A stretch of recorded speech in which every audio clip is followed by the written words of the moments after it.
Welcome back to Let's Talk Football. We have a great episode ahead of us because, the BYU Alamo Bowl versus Colorado. Oh, I'm so excited for this episode. It's going to be a good one. The Valero Alamo Bowl. This was a big matchup. This bowl game is like a really popular one, and Colorado's like super big, so this was going to be like a good game, and like because two Big 12 teams at the top who were tied for first.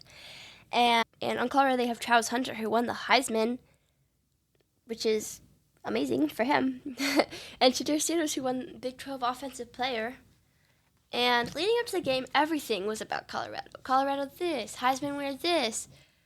And can BYU beat Travis Hunter and Shadir Sanders? Stuff like that. It was never can Colorado pull out a win against BYU's strong defense? Or so it never really gave anything like to BYU of how good they were. Just all about Colorado and how good they were. And so it seems like BYU was a huge underdog, even though Colorado's predicted to win by like 3 points. And everyone had a lot of doubt about BYU.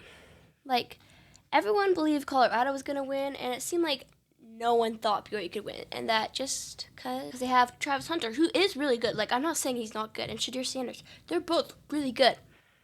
And so I knew this game was going to be a hard game and that BYU was going to have to play really hard.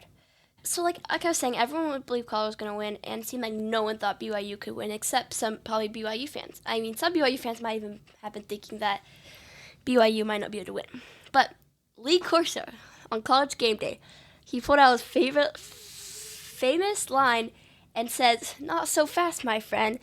BYU's got a balanced offense and they upset Colorado." Everyone had picked Colorado except Lee Corso. And I was kind of surprised that he picked BYU because I feel like he's been picking against BYU a lot recently. But hey, I'll take it. So that was exciting. And now it's time to get the game. Like, I was nervous for this game. I know Colorado's good, but I know BYU's good. I knew BYU could beat Colorado, but I knew it was going to be close and very competitive. What I really was worried about was like Travis Hunter absolutely just cooking it up out there, like getting really good catches, like intercepting the ball a lot. Because like I saw a play where he like totally ran up on someone to catch, intercept it, and like he just plays really good defense. So I was really scared about, and because like Shadir Sanders and Travis Hunter are just like a dominant pair, and so BYU started out with the ball, and there was a good throw down the field by Jake Retzlaff to Keelan Murray, which resulted in an incomplete pass, which was a bummer, which could have very well been a touchdown. But it's okay. Then there's some not very good plays, which ended up being a 3-and-out, and Colorado got the ball after we punted. So not much happened on the first possession of the game. And then Colorado was playing pretty good when they got the ball. They started their offense really well, and we also held them pretty well, and it was 4th and 1, and then Colorado decided to go for it. And this was amazing because BYU stopped them. It was amazing that we were able to stop them on 4th and 1, and like it was just great. Our strong defense came out there to stop them. So we got the ball back, and we had really good field position. We were having a really good drive, and we put our backup quarterback in, who was a senior, Gary Bohannon, out there, and he ran for 11 yards, which was amazing. And I wish he had gotten the touchdown, but because he was like really close to getting the touchdown. He's like 1 or 2 yards away, and because that would have been amazing if he got it. But LG Mars finished off the drive with a 1-yard rushing touchdown, and BYU played really well. And then on the next drive, the next drive that Colorado had the ball, BYU had really good defense, and Harrison Taggart sacked Shadir Sanders for 10 yards, and we did not allow them to get a first down, so this time they had to punt it. You may have seen this trick play before. Okay, sorry guys. I'm getting like ahead of myself. So on the next, BYU had the ball, and this is their 3rd possession of the game. And you may have seen this trick play before if you've seen BYU play. But, okay, so it's the Parker Kingston Jake Retzlaff special. So Jake Retzlaff passes it back to Park Kingston, and Park Kingston throws it to someone. That is what they did, and it was a really good throw. I think Park Kingston's left-handed, and it was such a good throw. So he throws it, It wasn't perfect, but it was really good. And he threw it to Taasi, but it was dropped, and it was in his hands, and he dropped it, and it was so frustrating, and that would have been so good. And I'm pretty sure he had like perfect pass percentage, pass completion. Parker Kingston did, and it was a bummer, but it's okay. We can recover from it. I'm sure that would have been a touchdown. And after a few more plays, BYU had to settle with the field goal. And BYU's amazing kicker, Will Farron, came out and easily got a 51-yard field goal to put BYU up 10-0. And then something very unexpected happened on the kickoff. They did an onside kick. It was a perfect one, too. It had the right bounce, and BYU's Ethan Slade was able to jump right in there and recover it. Sadly, BYU was not able to score off that great onside kick, but it stopped. But they did stop. Okay, so how they turned it over was because Gary Bohannon threw an interception, but everyone throws interceptions, so it's okay. But we did get the ball back, so they didn't get a score, kind of, but after we threw the interception.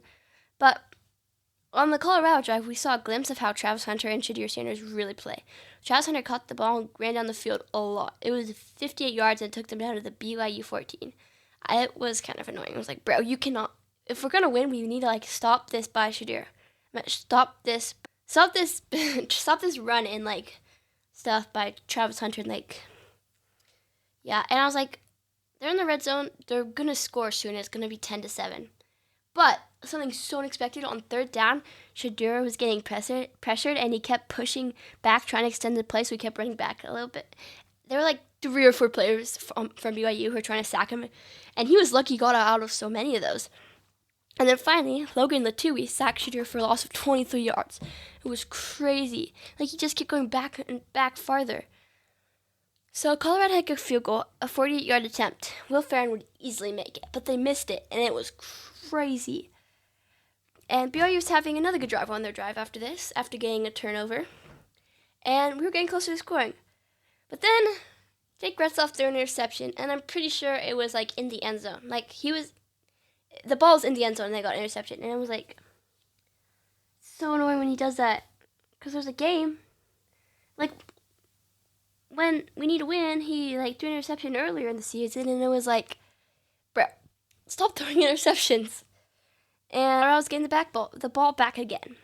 A few plays by Colorado, and then Raider Damuni sacked Shadir Sanders for a loss of 16 yards, forcing them to punt again from far back in their territory. BYU's punt returner is the best ever. Parker Kingston, he got I don't remember how many yards it was, but he basically ended up running 150 yards for a kickoff return earlier in the season against Kansas State, which was amazing. But then, so he receives a punt, and he starts running with it. And then he takes it all the way to the end zone for a touchdown. This was amazing. His second punt return for a touchdown this season. And Parker Kingston is the best punt returner ever. And this put BYU up 17-0. And then, closer to the ending of the first half, Will Farron kicked a 54-yard field goal to make the score 21-0 into halftime. Okay, a little halftime break real quick. I cannot believe BYU is up 20-0. No way that was happening. I cannot believe BYU had not let Colorado score at all in the first half. And it surprised me because I thought this game was going to be a lot closer, and I'm wow. But I'm I'll take the playing by BYU. And so Colorado had the ball to start the second half, and BYU still played really hard. It was 2nd 14, and Shadir threw the ball to one of his players. The guy was pretty wide open too, and it was ridiculous. I'm why'd you leave him that open when they had 14 yards to get? And I thought the guy's going to catch him, and it would have been a solid amount of yards. And then, right when he caught it, Tanner Wall from BYU had a huge hit on him. Once it was in his hands, Tanner Wall went right into him, and then to tackle him, and then the ball flew out. And then what was amazing was Evan Johnson dove down. Evan Johnson also go to BYU. Dove down to catch it and put it in with one hand, and got the interception. It was so amazing, and it was such a good interception. Like, wow. And we scored off that interception, and Darius Lasser was able to come out and play, and he had a couple of great catches, and it was great. And Gary Bohannon came in on that drive too, and to finish it off, Sion Imoa ran for 13 yards to get a touchdown, and the score was 27-0. So after the interception, BYU was able to have a lot of great plays and put a score on the board. Also, Sion Imoa is so good. Like, he looked so happy when he got the touchdown. It was really cute. So the score is 27-0. On the next drive, Travis Hunter got a 43. This is for when Colorado had the ball. He got a 43-yard reception. Travis Hunter did, and 43-yard reception touchdown. And it was so ridiculous that he just like juked everybody, and it was like, bruh. And he made the score 27-7. But we had 27 unanswered points, which was crazy, which was amazing. But that was the Travis Hunter that came out, and everyone knows. And then Jake Retzoff, when BYU had the ball, Jake Retzoff had a couple of good runs, and LG Martin had some good runs, and he's been having good runs this whole game. Parker Kingston got a 24-yard reception, which was great. But this good drive ended when Jake Retzoff threw another interception. What are you doing? It frustrates me, and I'm pretty sure that one was in the end zone too. I'm like, bro, we're so close to scoring. Why do you have to throw interceptions? I mean, I know sometimes I run those interceptions, but like still, I'm pretty sure we'd be up like 41-7 if you had not done those two interceptions in the end zone. But it's okay because we still are cooking Colorado up, which is amazing. But Colorado was luckily not able to capitalize off this interception, and then the interception really did not help them because they had to punt again deep from their own territory. And then LJ Martin, when BYU hit the ball after the punt, he hit a 23-yard and a 23-yard run and a 9-yard run for a touchdown to put the score at 33-7. BYU, I don't know why, but I mean, I don't care if they went. I mean, they could have kicked an extra point or just gone for 2, but BYU missed a 2-point attempt, but it's okay. And then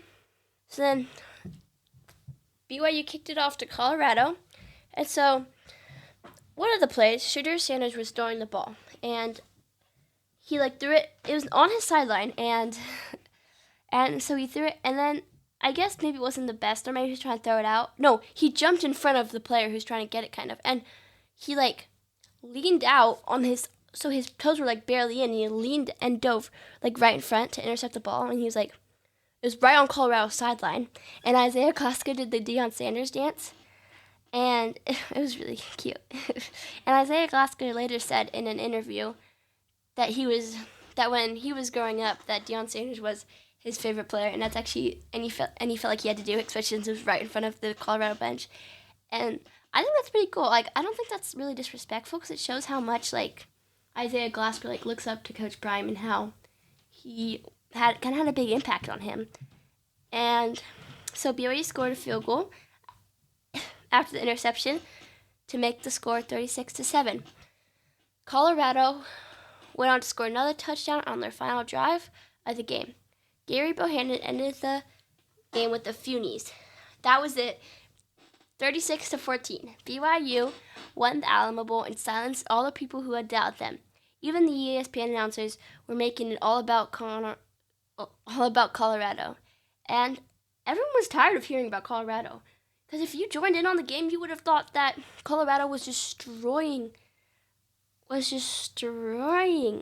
BYU. But we were actually cooking up Colorado. And why is it all about Colorado?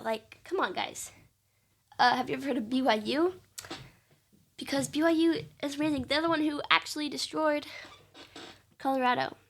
But LJ Martin won Offensive MVP, which he totally deserves because it's such a great game, and he did so well. He had such good runs. What a great guy. And then they also played. And then Isaiah Glasper won Defensive MVP, which is amazing. He deserves it too. Isaiah Glasper always plays so well. And this BYU game was truly amazing, and they really played hard for the last game of the season, and some for their last game as a Cougar ever. And so it was a great game, and I'm so glad they beat Colorado. And it was just amazing. Like, I was nervous for this game. Lots of people were nervous for the game. But they beat Colorado, and it was amazing. It's probably like one of the highlights of the season. And then Park Kingston got a second punt return of the year. Amazing. And then also something Deion Sanders said, like later when he was being interviewed, he said that he would that there was no one he'd rather lose to than Kalani Stalky, because Kalani Stalky's such a respectful guy, and he's just so amazing. And yeah, BYU's just the best. I love them. I'm so glad they won. And thanks for joining me on another amazing episode of Let's Talk Football.